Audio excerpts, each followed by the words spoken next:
Micler yo ministère na biso ya bana mboka ya Thierry Micler Karim Mokonzi abolanda na page ni bato babundise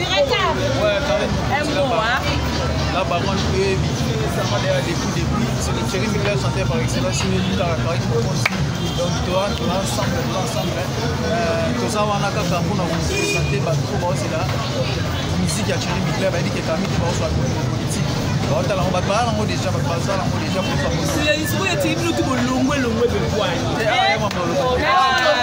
actuellement bobi ba bassin osiko biso to ba charge ya Karim Mokonzi ko ba ni plan biso ba charge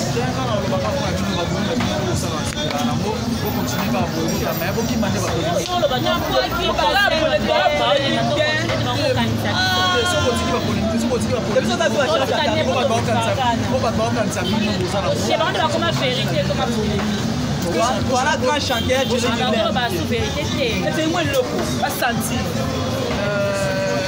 chinois, pas japonais, technologie, pas congolais, évolution, monter ma vallée, belle fidélité chez Rosa Wapie. On a bloqué pour le mot fidèle à Koufana Gambela.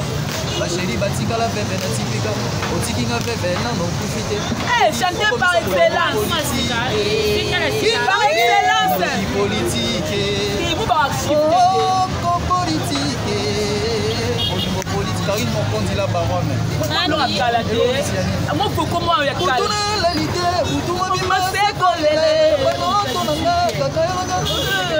Karim Mokonzi la baronne. Ah, merci beaucoup Thierry. Tout le monde va te faire ba bundise yi. Et si baté va charger.